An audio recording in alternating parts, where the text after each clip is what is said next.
Assalaamu calaykum waraxmatullaahi wabarakaatu. Kusoo dhawaada channelkeena. Waxaan maanta isku daynaa inaan bilowno cashirkii saddexaad ee ku saabsanaa web development-ga. Marka casharadii hore waxaynu kusoo aragnay sidii aynu u samayn lahayn paragraph-ka. Marka kanna waxaan samaynayaa video kooban sidii aynu u samayn lahayn heading-ga.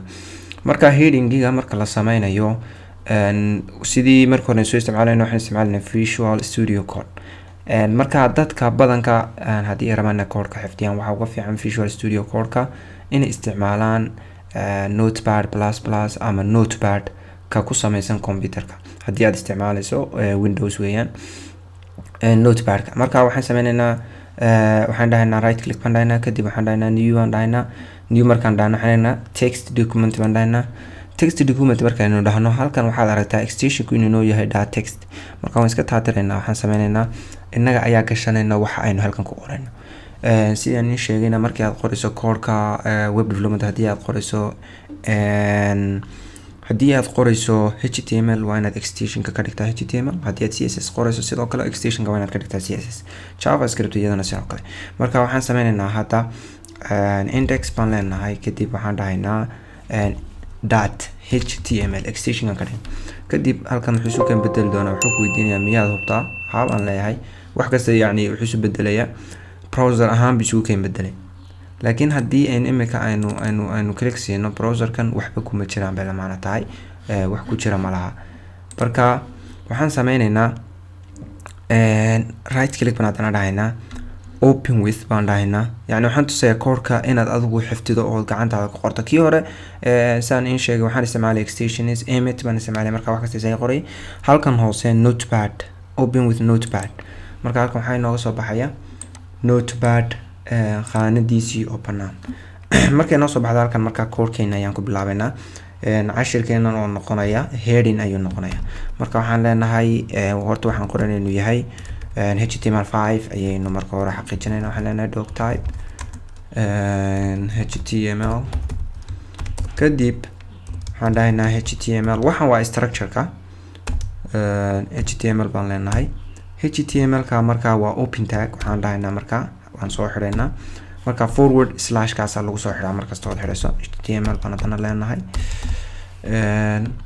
halkan markaad geliso halkan HTML-ka يعني waxaan aad qorayso waxay cadeynaysaa inuu yahay HTML. waxa halkan ku jira inuu HTML yahay, kana HTML ka aad qoraysaa inuu yahay HTML5 oo version-kii ugu dambeeyay ayayna cadeynaysaa. kadib waxaan halkan ay imanaynaa waxaan qoraynaa head. yani hadda xitaa wax macno weyn inaguma fadhiyo, laakiin waa si yani structure-ka aad fahantaan oo xifdidaan weeyaan. marka waxaan dhahaynaa head kadibna haddana head-ka baan soo xidhayaa.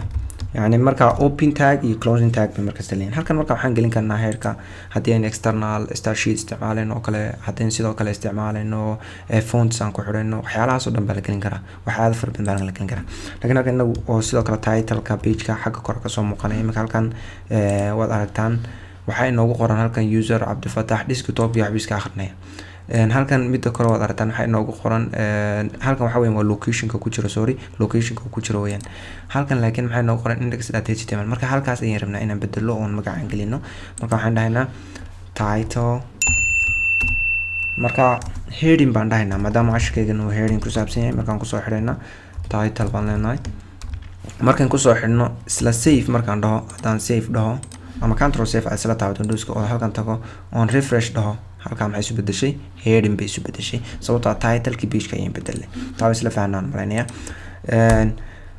hadhow baynu isla arki doonaa markaan style sheet-ka gallo waxyaalaha kale ku xiga. marka halkan waxaan dhahaynaa body baan dhahaynaa. body-gaasaan hoos uga soo degaynaa. marka body-gaan haddana xidhaynaa soo xidhnay. haddaba halkan page kasta ama website kasta ood aragto content-iga muuqda ayaa halkan kala. wixii content ee muuqda body-gan hoostiisa ayuu galaa. wax kastoo aan rabno in website-keena ka muuqdo body-gan ayuu galaa. open tag iyo close tag body-ga u dhaxeeya ayuu galayaa marka content-kiisa. marka halkan waxaan marka cashirkeena ku saabsan inaan ka bilaabaynaa heading. marka heading-ga waxaa loo isticmaalaa waxaan dhahayaa halkan h1. marka heading-ga waxaa loo isticmaalaa in lagu waaweynaysiiyo textigaaga. يعني waad arki doontaa heading 1 marka badanka search enginesku si ay contentigaaga maaragtay structure ugu sameeyaan waxay isticmaalaan headingiga iyo contentiga inay soo dhigaan. marka waa yani hadal markaad qoraal qorayso qoraalkaas ciwaanka aad u sameynayso ciwaankaas yani heading waa inuu kuwa kale ka weynaado. tusaale imika h1 waxa weeyaan waa heading 1. heading 1 kaas wuxuu noqonayaa waa muxuu ahaayay qoraalka ugu weyn marka aynu page-ka gelino. marka halkan waxaad ku aragtaa heading 1 baad ku aragtaa. haddii aynu haddana ku laabano text editor keeni oo aynu haddana gelino h2 wuxuu noqonayaa h2 waa ka labaad ee ku xiga. marka halkan waxaad ka aragtaa tag kasta wuxuu leeyahay opening tag iyo muxuu ahaayay closing tag uu leeyahay. marka haddaan dhaho heading 2 mid kasta aan kusoo xiro forward slash h2 haddana maxaa soo gelaya markaan fresh dhaho page markaan fresh dhaho waxaa soo gelaya heading 2 yani kan iyo kan isma leeg.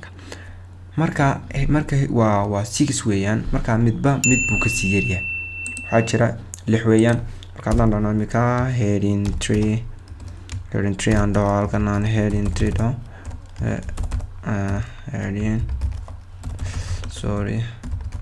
heading 3 haddaan heading 3 dhaho halkan sidoo kale haddaan dhaho heading 4 haddaan dhaho heading 4 haddaan dhaho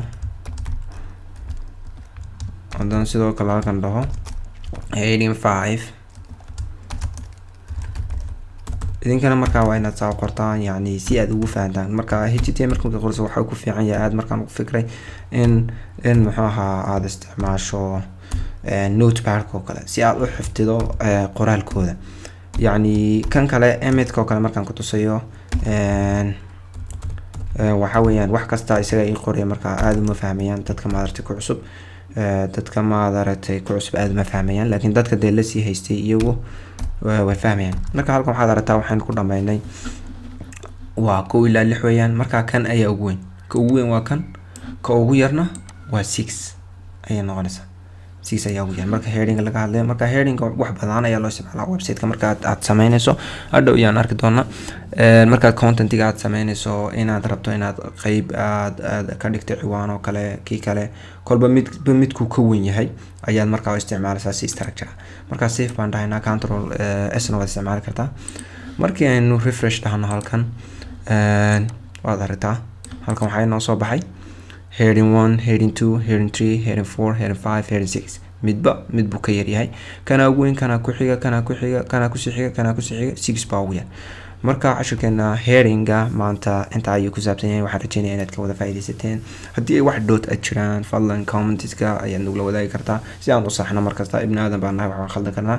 assalaamu calaykum waraxmatullaahi wabarakaatuh.